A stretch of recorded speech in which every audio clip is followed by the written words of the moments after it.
But good afternoon, everyone. To formally introduce myself, my name is Alan Guig, he, him, and I'm the Policy and Advocacy Associate with the Silicon Valley Council of Nonprofits. Please, if you're able, we absolutely encourage everyone to be on camera for the duration of this event. We really want to make sure that we're in the spirit of, meeting and greeting. And today's event is not only an opportunity for you to meet Greta, but also for Greta to meet all of you and hear from your agencies. So moving us along, it wouldn't be a Zoom meeting if we didn't go over a few housekeeping items first. So while I go through today's guidelines, we'd absolutely love to hear from, who's in the room with us. So please make sure to introduce yourselves in the chat with your name, your pronouns, title, organization, and the native land that you reside on.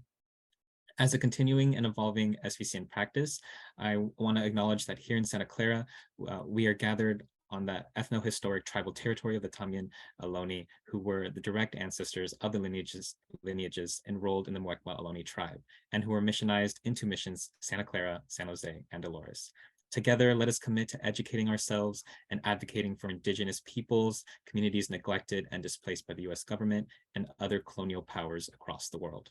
We encourage you to learn more about by engaging with the local Indigenous-led and serving nonprofits in your community.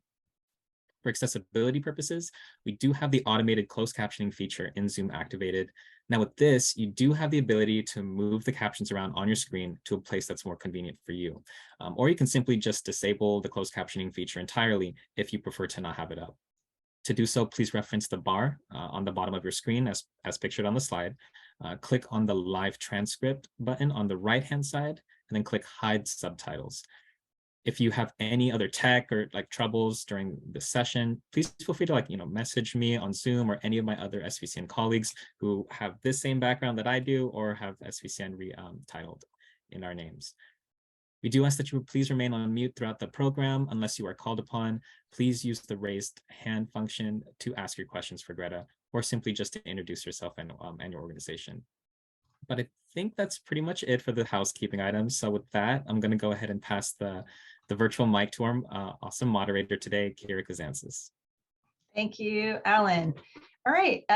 So as Alan said, we're super proud to be able to bring these kind of meet and greet formats with community leaders to our nonprofit community. And like Alan also said, it's really great to see everybody here. Would also like to encourage everyone to turn on your cameras so that this is, as engaging as possible for our guests and for all of us.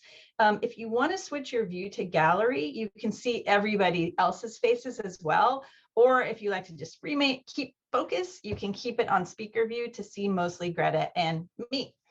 If you're a nonprofit participant, we'll be prioritizing your questions. So we want to let you know that the way to ask questions would be to raise your Zoom hand to queue up. And that way we can see you and you can kind of get in line. Since we may not get to everyone's questions, it's important that we'll try to do a first come, first serve thing.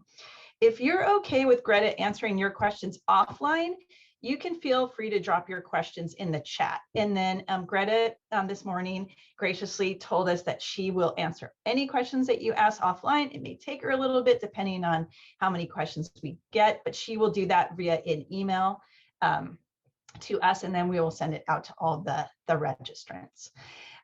One thing I should let you know is with the limited time we have today, the SVCN team did put a list of questions that are kind of preloaded that will cover the topic areas that are listed in this slide. These questions were informed by the questions that were pre-submitted by registrants. So the way we have it set up today is throughout the event, we're going to alternate between our prepared questions and one or two audience questions on the same topic, depending on time, so that we can kind of mix it up and keep a good flow going. And hopefully we'll have questions for time for additional questions at the end. All right. So without further ado, I'd like to introduce today's speaker, Greta Hansen, the County of Santa Clara's Chief Operating Officer. Prior to serving as the COO, Greta provided legal advice and guidance to many county departments on a wide array of programs and services, and supervised County Council's Office of Social Justice and Impact Litigation. She led several initiatives to improve and expand service delivery to county residents in need of housing, behavioral health, and recovery services. And she also led successful efforts to block the Trump administration from withholding federal funds from sanctuary jurisdictions, to hold former lead paint manufacturers accountable for lead cleanup, and to preserve hundreds of millions in state funding for behavioral healthcare services. Greta, I'm super happy you can be here today and join us. And we're going to just start with the softball questions of all softball questions. There's some other softball questions, so don't worry too much. The first one is, can you just share a little bit about yourself, your background, your career journey, and what you're doing now? Sure. So, well, first, thank you so much for inviting me, and thanks to all of you who decided to join. It's really nice to see both a lot of familiar faces on this call and also some new ones. And yeah, I'm happy to talk about my journey to this role, which is, I would say, atypical in a number of ways. So first, I grew up in this greater region. I grew up in Santa Cruz. I went east for college. I went to Brown University in Providence, Rhode Island. And while I was at Brown, I started working with young people in Rhode Island's juvenile detention facilities, and also studying the history of the civil rights movement and a lot of contemporary civil rights issues. Decided that I wanted to be a civil rights lawyer and to focus on racial justice, education, and juvenile justice related issues. So I went to law school, came back to California where I'd grown up, and went to Berkeley for law school, was very focused on those issues that I just named during my law school career. And then after briefly working for a federal judge in Los Angeles for a year after graduating from law school, started my legal career at the ACLU of Northern California as a fellow focused on racial justice, education, and juvenile justice work, and was there for several years doing that work, primarily looking at school districts that had really disproportionate rates of suspension and expulsion for students of color, and we're using a lot of police for what would normally be kind of traditional school discipline issues, and trying to get at policy reforms in that area. And at that time, I had met and married my husband, Juan Carlos, and he needed to be kind of down here in the South Bay for finishing his studies, his graduate studies. And so I thought, well, I'll take a brief detour in my life as a civil rights lawyer in the nonprofit sector to work for Santa Clara County, and was hired to help start this new thing that was the impact litigation and social justice section of the county counsel's office. But upon my arrival, was also asked to jump in on supporting the behavioral health department on what turned out to be a really significantly problematic audit of behavioral health funding from the state for a lot of services for young people under the IDEA, and ended up working closely actually with a lot of the nonprofit organizations that deliver behavioral health services on trying to fight this state audit, which would have resulted in huge cuts to behavioral health service funding, primarily for our nonprofit community. We were successful in that. We preserved several $100 million in local funding for behavioral health. And I thought, oh my goodness, this is more impactful than some of the work that I was doing before coming to the county. And I got completely hooked. I loved behavioral health, as that was when Nancy Pena was the behavioral health director. I loved working with her. I loved working with all the people that I found in the county who were so committed to advancing the same goals and ideals that I thought I was going to spend my career in the nonprofit sector advancing. And my tenure in the county has brought me in touch with so many different parts of the really complicated county organization, everything from our criminal justice work to our healthcare system to the social services agency. And I just feel like every year I find new and more interesting things to help do in the county to advance the well-being of the community, and also just really, really challenging work. So I spent a lot of time in the county counsel's office, but over the last many years also got pulled into a lot of operational oriented work. Most notably, for the last several years, I was one of the three folks who led the county's COVID response, working in close partnership with public health, where I had worked with them on a number of projects before COVID, but got incredibly deep in the weeds with them for the entire pandemic. And so it was on site, working in our emergency operations center for all of the kind of thick of things of the pandemic. And then when Miguel left the county, was asked by Dr. Smith to take on this role. And although it's a shift away from what I thought would be kind of my focus on the work that I'd done in the county council's office, it's already been a fantastically exciting and challenging 6 months in this role. So that's how I landed here. Thank you. So this may be the second and last softball question, which is, can you share just a little bit more about the actual role itself? So to get yourself to today, what's the COO of the county and what does the COO do? Well, I will say I'm the third COO the county's had. The first was Gary Graves. The next was Miguel Marquez, and now me. And each of us, I think, will do the role a little bit differently. And I, as you all know, I'm right now working with Dr. Smith, and the next county executive, James Williams, when he takes over, I'll be paired with him in this role. And I would say that's relevant because I think the role of the COO most fundamentally is to partner with the county executive on doing all the things that need to be done to successfully run the county organization. And the most important thing that I do is sort of partner with the county executive on doing whatever needs to be done, and exactly how our skills pair is partly what defines the scope of my responsibility. So for example, when Gary Graves was the chief operating officer, he had come up through the OBA, the Office of Budget and Analysis function, and been budget director. He was, of course, deeply and intimately involved in the budget because that was the world that he emerged from. Miguel was very involved in the budget. I am very involved in the budget. But I also think because of my background being really in supporting a lot of our core safety net services coming into this role, I'll probably have more of a direct role. I certainly do now have more of a direct role in supporting those sorts of functions than did Miguel, my immediate predecessor, who was kind of focused on a bunch of more central county services and functions. Given the close work that I've done with behavioral health, I'd say right now, especially with the board's laser focus on expanding behavioral health and trying to meet some of the behavioral health needs in the community, and also focus on homeless services, which is an area that I've done a lot of work on in the county historically. Those kind of core service lines of business for the county are a really big focus of my time and work right now.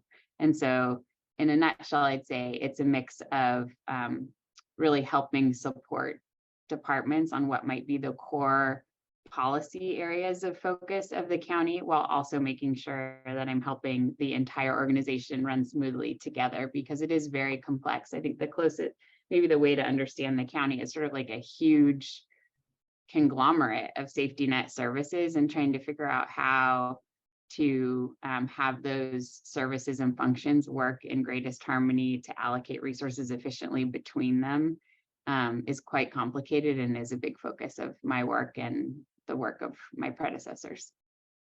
Got it. We're going to move to talk about priorities, but does anyone have any questions about the COO role? All right. We answered all the questions. So, you started kind of talking about your priorities and your focus on behavioral health. Can you say more about what you feel like you're, looking over, let's say, the next year? What are your current priorities? Yeah, I think, one of my biggest priorities is helping support the organization through what I think will be a time of pretty significant transition in terms of, as I think is very top of mind for all of you, that the economy is not headed in the direction we'd love to see it heading, both in terms of the cost of doing business increasing for the county organization itself and for all of our partners with whom we work to serve the community. We are expecting pretty significant challenges in maintaining our own workforce, as I know all of you are, as we see both just more frequent transitions of our younger workforce members from job to job, as just sort of a new pattern that's emerging, and needing to spend more time and resources in training and recruiting as we see greater turnover. So some of those just more general existential challenges that we're all facing at the organizational level, and trying to figure out ways that we can be much more efficient and effective with our use of resources, so that we can continue to deliver the same or more services, even if we're facing more budgetary constraints to do so.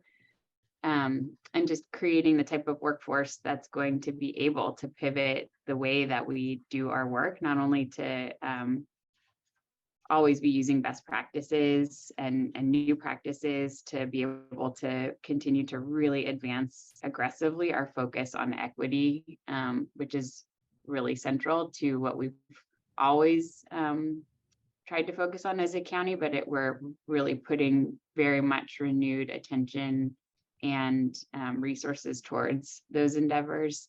And then I think really focusing on what are just the core needs and policy priorities of the county organization and the community. I already mentioned one that you all know is very central to what our board is thinking about, which is, as we have put a ton of resources and energy into our behavioral health system of care and our Office of Supportive Housing, we've made great progress, but the number of people who are needing that level of support just seems to keep going up and up. And so how do we continue to have that be an area of strength and growth, while there's also a lot of both fiscal and workforce constraints that we all face in those areas?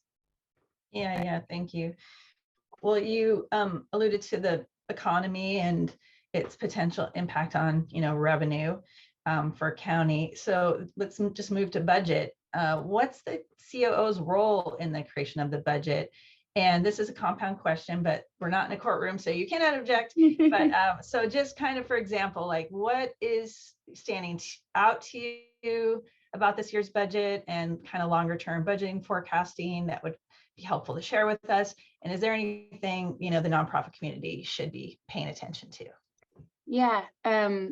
So look, I hear two parts to your question, sort of what's my specific role in the budgeting process, and then what am I seeing as things that might be of interest or need for all of you. And then I'm seeing some questions in the chat that I can pop back to in a minute. So my specific role is really to partner with the departments and the county executive on putting together what becomes the county executive's recommended budget to the board. And that includes, for example, helping provide guidance to departments before they submitted their budgetary requests, reviewing each of those budgetary requests, asking questions, asking for revisions where a department has said that they has requested, and prioritization where a department has said that they're requesting more than we think we can actually allocate in increases, or where we think a department has actually maybe requested more resources but should be either reducing their draw or better leveraging external funding sources. So for example, some of the kinds of questions we might ask would be, you've put forward a budget request that assumes we'd be spending general fund on this expansion or this position. Is there any way that we can leverage MHSA funds or AB 109 funds or 2011 realignment funds? Those sorts of questions are a part of the work that we're doing to really maximize what we can include in the recommended budget. Questions around how we're going to allocate, remaining special funds like ARPA are part of the discussions that we have to trying to figure out where we want to do something, but we don't think that we have the capacity to include it as an ongoing expectation, but we do feel like we can eke out the funding this year, would be a one-time, with the hope that we can then figure out a way to continue funding if the program's going well. So all of those things are part of the conversations we have, and I'm a part of all of those conversations, although ultimately the recommended budget is that of the county executive. And then some things that I think are maybe pertinent to all of you to know is, we are seeing some really significant budgetary constraints on the horizon, driven by things like increased costs for us of procuring, actual resources like supplies that we need to deliver services. As you all know, a huge portion of the county's operating budget is to support our health and hospital system. And although the vast majority of our hospital system is funded through non-county general fund resources,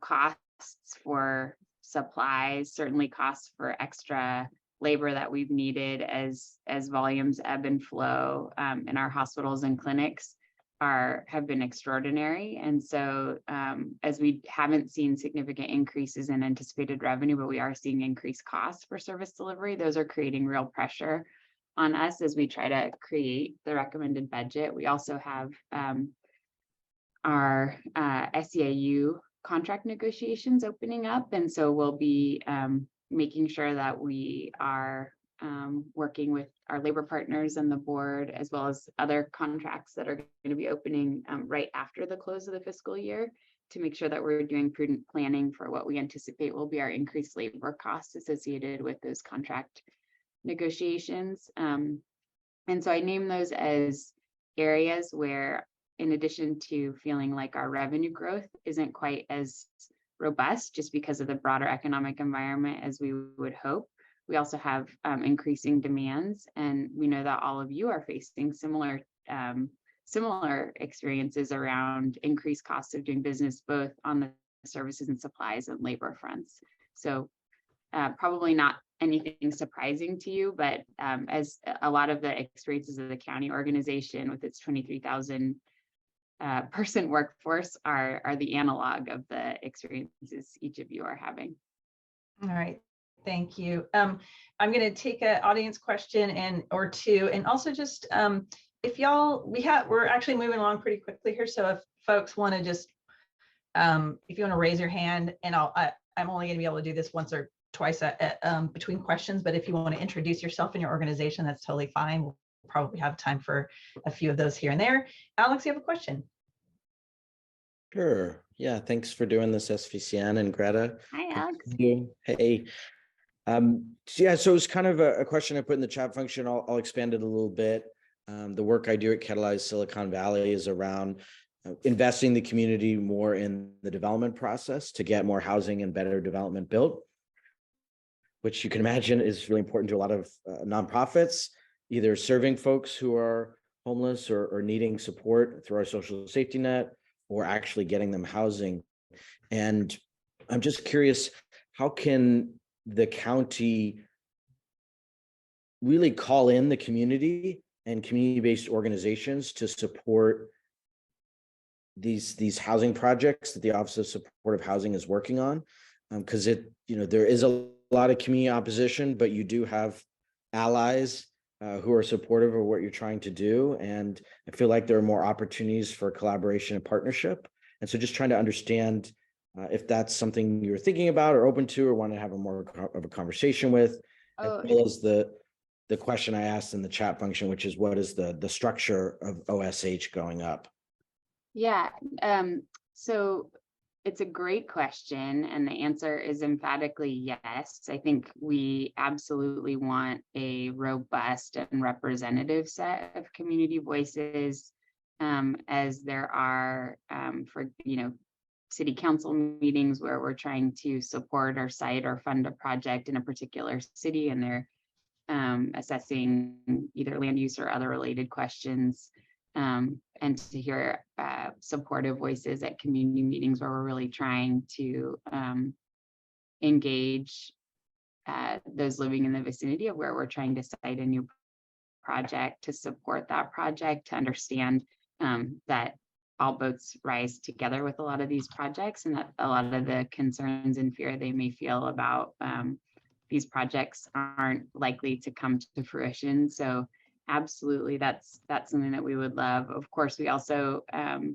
you know, need to be thoughtful about the ways in which we as a governmental entity would engage community members to support our projects, because, you know, we have to sort of approach it with a degree of engagement, but also whole community support, and sort of quasi neutrality as a governmental entity. And so, Alex, I think one thing that would be really helpful, and I'm sure you probably had a lot of these conversations with Consuelo and Key already, but I would certainly be excited to engage with you around how do we make sure there's broad awareness, how do we leverage all of your support in sharing information about opportunities for folks to come and speak as supporters of some of these efforts and endeavors, because I do think sometimes there's a very organized opposition to projects and less organization of support for projects, and the county's ability to be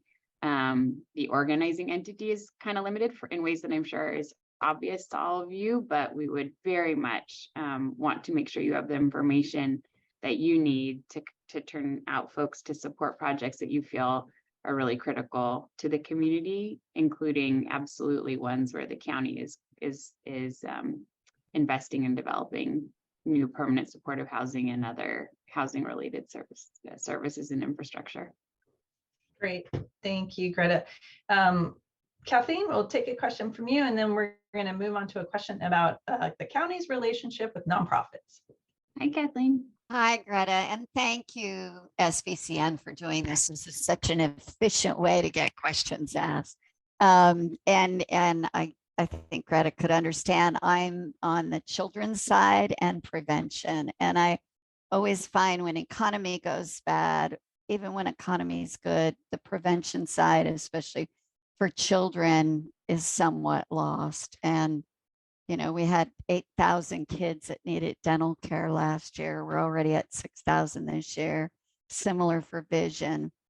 Any thoughts on prevention, especially for children, and in the mental health area as well?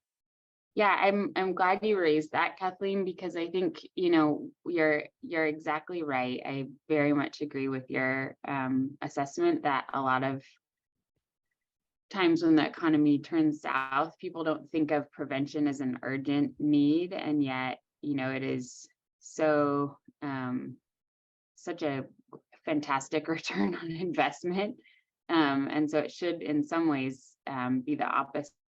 But I will just say, you know, one of the sources of questions and concern that we had upon hearing the governor's announcement about MHSA modernization was whether we might lose continued ability to use MHSA for prevention and early intervention work that we've really done so much in to support children and families. Knowing that I heard a statistic in having conversations about just this with our behavioral health department last week around the fact that approximately 7%, if I may have these numbers not exactly right, but approximately 7% of young people need some type of specialty mental health service, whereas for adults, it's 3%.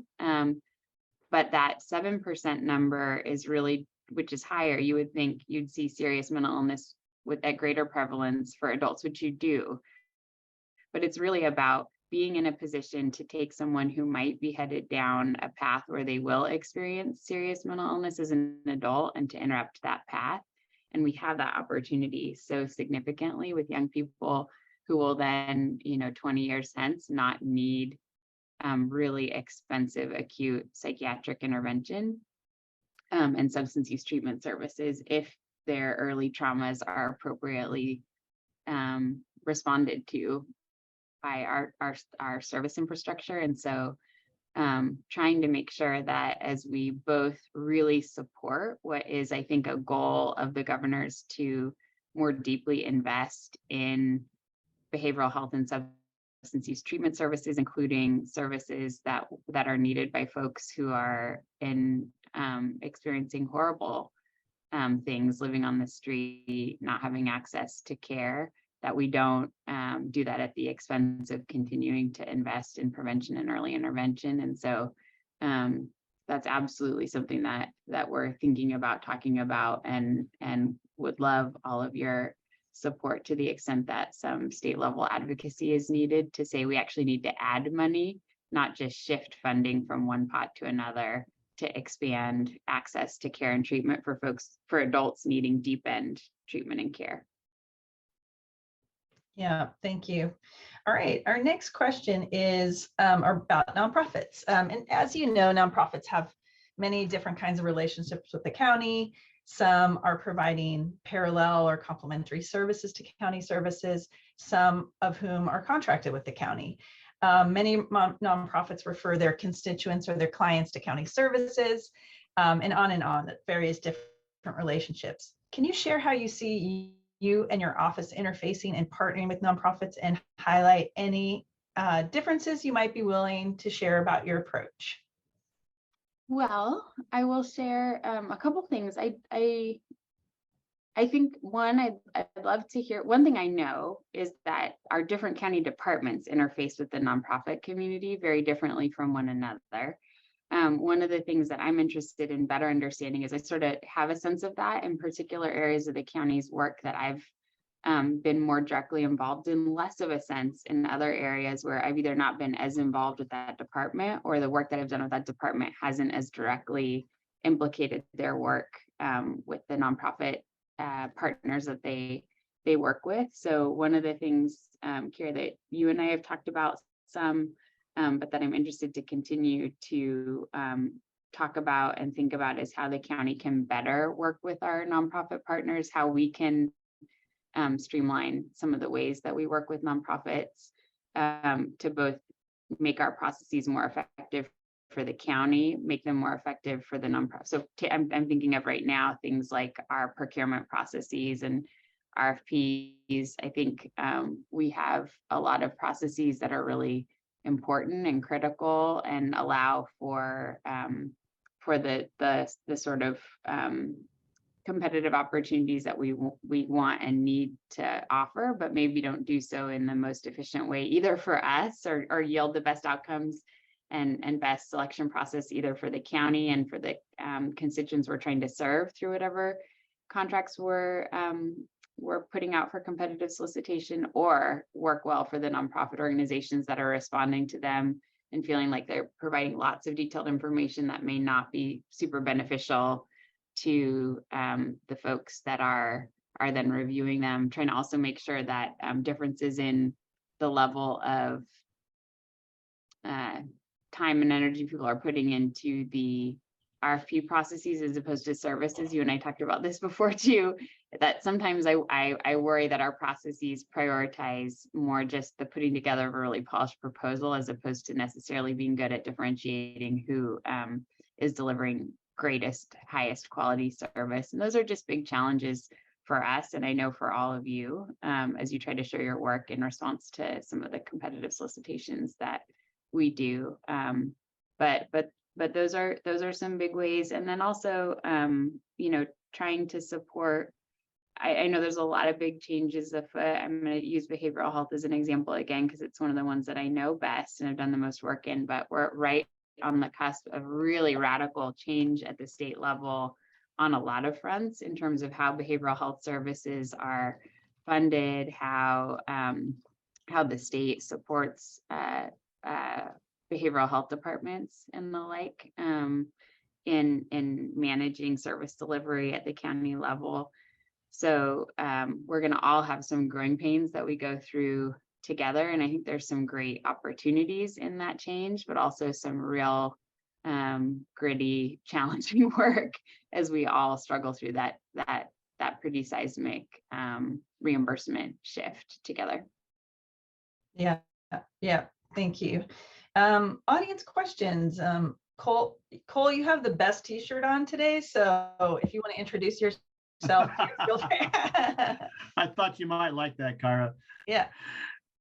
Yeah, I'm on the board with Sherry, who's also a part of this call on the Academy board, and we're really looking for expansion to our pre-COVID levels to really deliver our services much better to all the nonprofits so we can get them with better internal plans. So when the disaster comes, they're more prepared.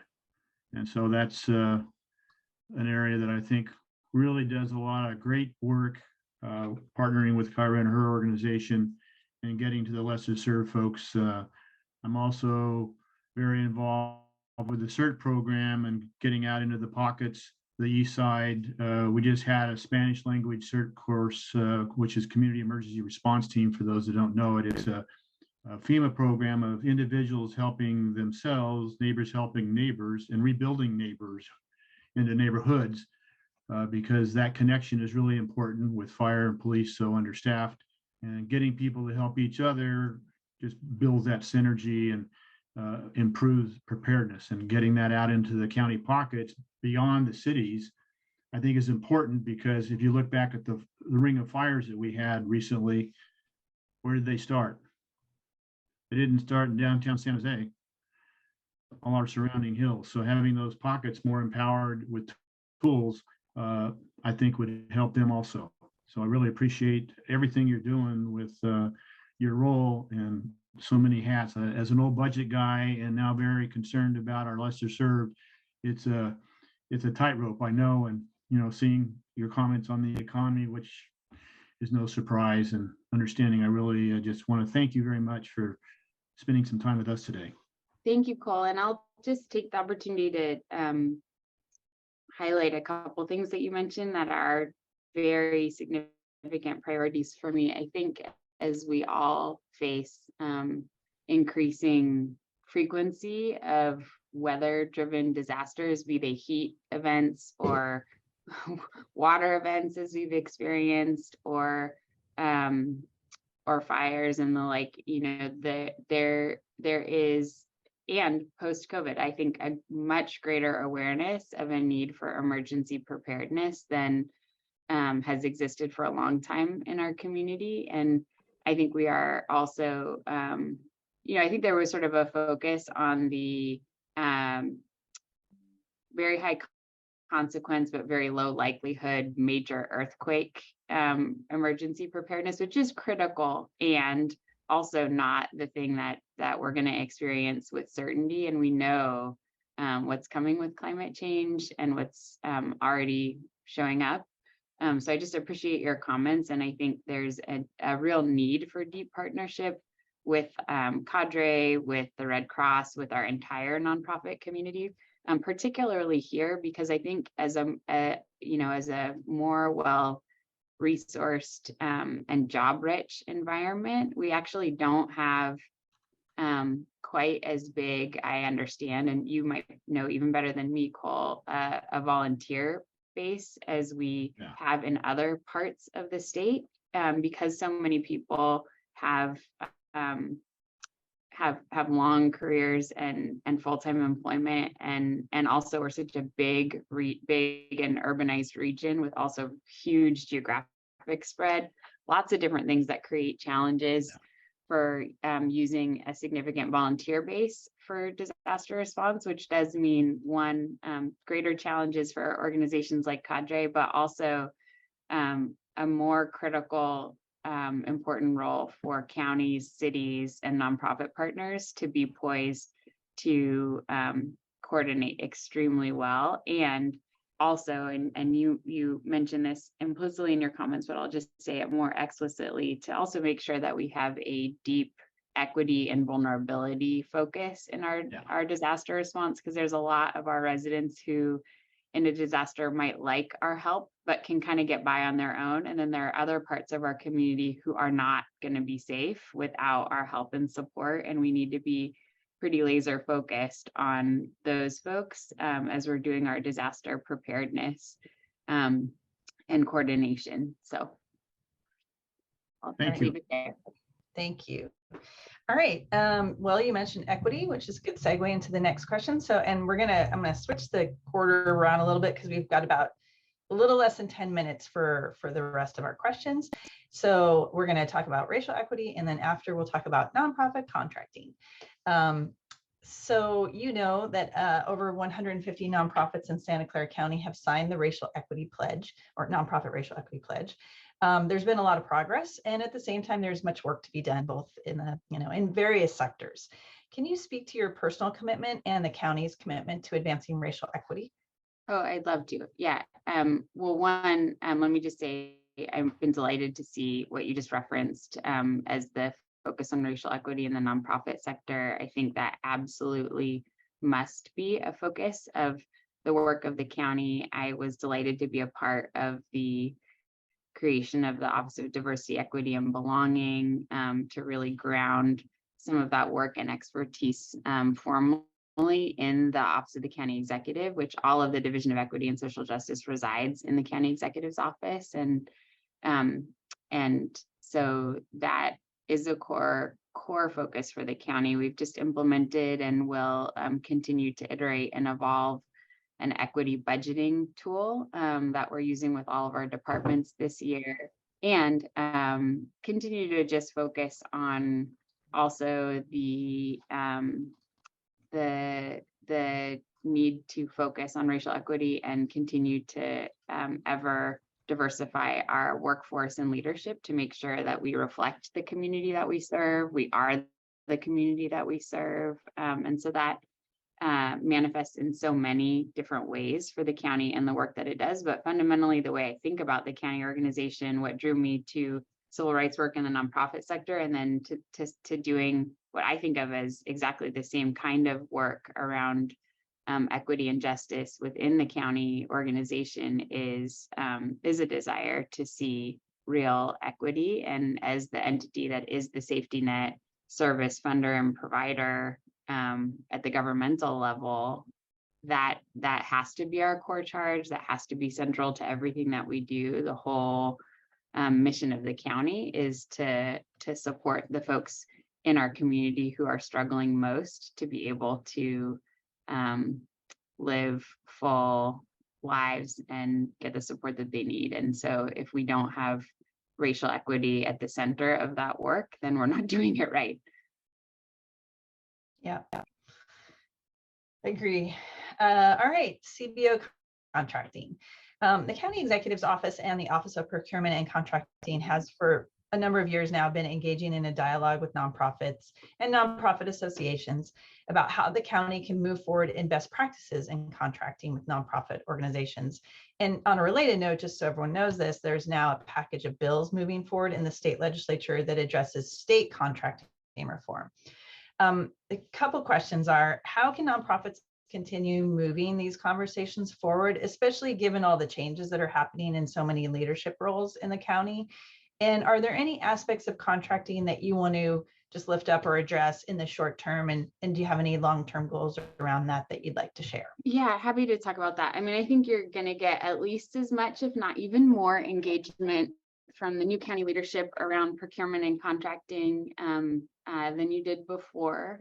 Procurement and contracting are things that are of really significant interest and that James and I have a lot of experience with. So as I think some of you know, James Williams, before becoming the county council, was a deputy county executive, and he oversaw the procurement department, helped create OCCM, and so, which is the Office of Countywide Contract Management, which was designed, although he didn't really get to see it to fruition, to also help provide greater support to countywide contracting, particularly in the services arena. And so I think there's a lot of opportunities that he's excited about to sort of return to focusing on that work, knowing that the efficacy of the contracted services that we use to meet the needs of the community is central to whether we fulfill our mission, is a huge area of investment in our budget each year. And so I think there's a lot of opportunities to do more than we've done historically, and doing that well must involve deep partnership with all of you. So I think you're going to see a lot of interest to engage those questions, particularly to think about process improvements that are really mutually beneficial. And I think there's probably a lot of low-hanging fruit in that arena. The other thing I would say, I am also really pleased at the ARPA funding that we've made available, the $10 million to help nonprofits invest in some of the core infrastructure needs and personnel needs that they have to kind of get their business house in order, which, as I know you all know much better than I do, are some of the things that it's hard to get funding to do, but are really critical to your ability to, for example, propose prudent but also realistic budgets for services in your contracts to make sure that all of the compliance and paperwork and billing infrastructure is in place to allow you to bill us and us to bill the state for some of the services that you all deliver, and to really maximize the revenue drawdown that allows us to continue investing in service expansion here. So that I touched upon about 8 different things with my answer to your question, Kira, but I'm happy to unpack any of those that folks would want to talk more about. Yeah, any follow-up questions on contracting from the group?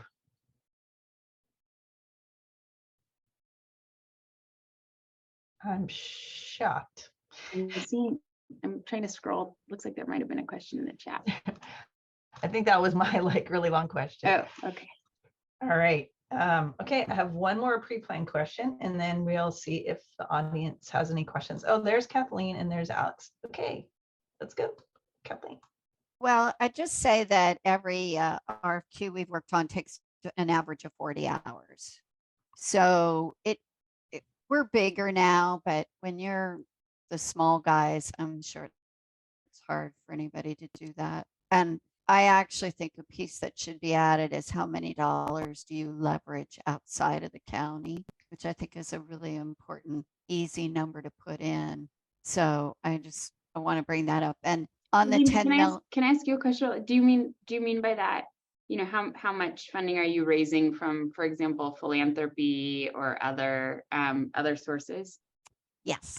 Okay. Exactly. Because that leverages county funding. So that's, agreed. I've always thought that's pretty interesting. And then on the 10 million, many of us didn't get the points that went with being under 2 million in size. So that one took 40 hours each for the resilience and the sustainability. And one of those we missed. We were just under the cutoff, but losing the points for not being under 2 million was probably tough on a lot of us on this call that may not have gotten it. Okay, that's good to know and are helpful to know. Thank you, Kathleen. Alex? Yeah, following up on the contracting thing, Catalyze SV believes that community-based organizations are often the folks who can do community engagement the best, and that real talk, government has struggled with community engagement over the years. No idea what you're talking about, Alex. No idea. So have you been tracking at all, Greta? The city of San Jose has started to create a bench of community engagement contractors, as has actually the County of San Mateo's Office of Sustainability. Is that something that Santa Clara County would look at, of creating a community engagement bench of folks who could help on different issues to reach your target audiences? I will admit I have not followed what San Mateo County is doing on that front. I think I've heard a bit about what the city of San Jose has done. I'd be happy to look at anything that you want to send me on that front. As I'm sure many of you know, we definitely have leveraged with great success lots of community-based organizations to do outreach and community engagement, including significantly during the pandemic.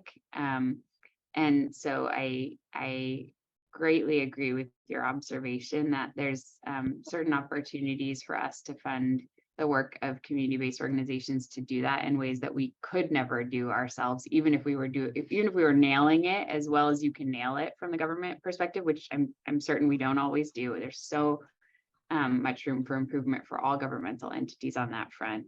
But that's absolutely something that we have done, expect to continue to do. and know that lots of community-based organizations are in a position to do much better than we can do it ourselves. But if there are particular structures that you're interested in us knowing about to do that, that may not be the sort of project or specific engagement type approach that we've taken to date, I'd be very happy to take a look at that. Well, this is an excellent segue because the topic of the last question is civic engagement. You know, some folks who have looked recently at the Nonprofit Racial Equity Pledge might remember that one key part of it is to center the voices of the community in decision-making in our nonprofit organizations. And on a similar note, the nonprofit community, many in coalition with each other, have been calling on the county and cities to center the voices of lived experience in its processes and decision-making, or their processes and decision-making. How, as a COO, do you plan to foster civic engagement along the lines of what Alex talking about or otherwise, and center the voices of community? Oh, I love this question. I mean, I think we absolutely have to do that. I'm committed to doing that. And I think we need to think about what are the best ways to do that. I feel like we have sort of a playbook of ways that we've historically attempted to do that, sometimes effectively, often not effectively. And, you know, one thing that I would be interested in all of your feedback on, but I'll just share my personal maybe skepticism about, is I think we often form these committees or groups that spend hours and hours and hours meeting, often in the evening when people who probably are most impacted by the problems we're discussing are either starting their second job or are needing to attend to their family obligations, or they're in the evening. And if they're during the day, the likelihood that some of the folks most impacted could participate is almost zero. And so, although I think we do get sometimes really insightful, thoughtful community input through the creation of those bodies, I think often some of the points that you're making about our need to engage folks with lived experience, folks who are most impacted by problems, that isn't the vehicle through which to do so, or where you just end up having the one or two or three members of a particular community who are most known to those of us on this call and those of us in county government who are sort of asked to be the spokespeople for entire communities with really diverse experiences regularly. And so I think we need to significantly increase the modes and methods we're using to increase civic and community engagement. I think some of that is it really harkens back to what Alex was raising about how we do community outreach. And so I think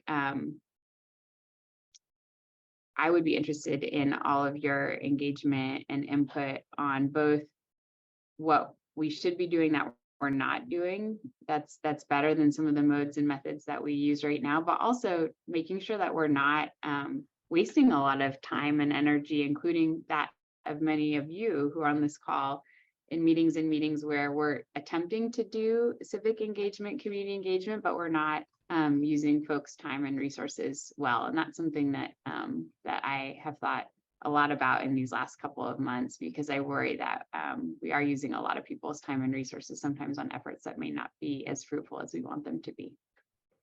Yeah, thank you. All right, perfect timing. Oh, well, I'm 1 minute over, Alan. So thank you, Greta, so much for your candor, to our audience for your engagement. Also, quick thanks to Alan, who carried the laboring order on planning this event, and the rest of the team for doing all the things in the background you can't see, but make this whole thing work. Handing back to you, Alan. Awesome, and thank you, Karen. Thank you, Greta, so much for being here today and sharing more about your background and your priorities for our county.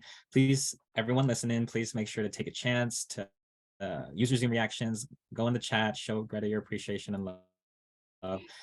We know that a lot of the conversations and questions that were raised today are really just the beginning of longer conversations to be had, but we're really happy that we could at least start start the conversation now and start the partnership now. But as a nonprofit association, we want to make sure that we're accessible to all of you as best as possible. So please reference the information listed here to see how to easily contact our policy team so we can better support you.